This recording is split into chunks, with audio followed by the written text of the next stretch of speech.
ارشاد فرمایا کہ لا یکلف اللہ نفسا الا وسعها، اللہ تعالیٰ کسی بھی انسان کو اس کی وسعت سے زیادہ کام کا مکلف نہیں کرتا، یعنی اس پر کوئی ایسا کام لازم نہیں کرتا جو اس کی وسعت سے باہر ہو۔ یہ دین فطرت ہے، اس واسطے جو ہماری جائز ضروریات ہیں، جائز خواہشات ہیں، اللہ تعالیٰ نے ان سب کی ہمارے دین میں پوری رعایت رکھی۔ اس لیے فرمایا کہ کھاؤ اور پیو، دونوں باتوں کی اجازت دی، بس صرف اتنا خیال رکھو جو کھا رہے ہو وہ حلال ہو، جو پی رہے ہو وہ حلال ہو۔ پھر کھانا بھی جائز اور پینا بھی جائز، بلکہ اگر اس کو اچھی نیت سے کھایا پیا جائے کہ یہ اللہ تعالیٰ کی نعمت ہے، میں کھا کر اس کا شکر ادا کروں گا اور اپنے نفس کا حق ادا کروں گا، اس نیت سے کھانا پینا عبادت بھی بن جاتا، اجر و ثواب کے سبب بھی بن جاتا ہے۔ لیکن آگے ایک لفظ یہ ارشاد فرمایا کہ وَلَا تُسْرِفُوا، اسراف نہ کرو، فضول خرچی نہ کرو، اور ان اللہ لا يحب المسرفین، اللہ تعالیٰ فضول خرچی کرنے والوں کو پسند نہیں کرتا۔ یہ فضول خرچی کیا ہے کہ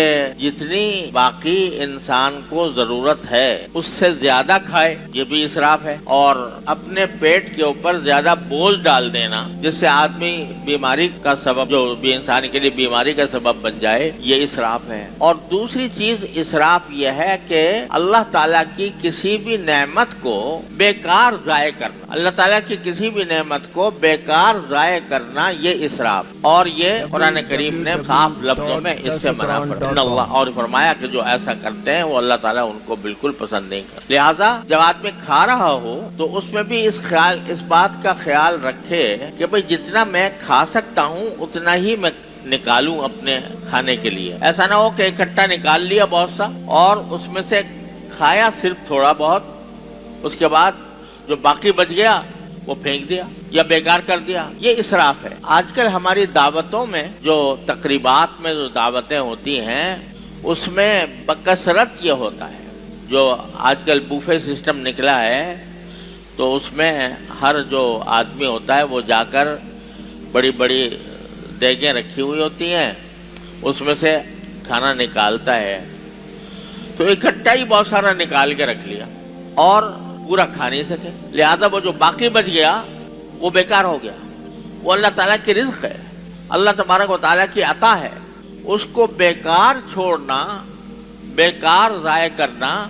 یہ اللہ تعالیٰ کی ناشکری ہے۔ اللہ تعالیٰ محفوظ رکھے، اگر یہ ناشکری بڑھتی چلی جائے تو اس کا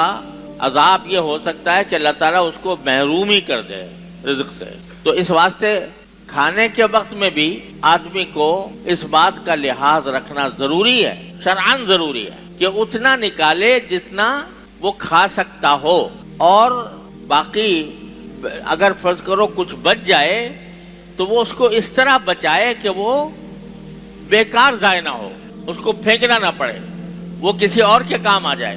اگر انسان کے نہیں تو کسی جانور کے کام آ جائے۔ یہ تعلیم ہے نبی کریم صلی اللہ علیہ وسلم۔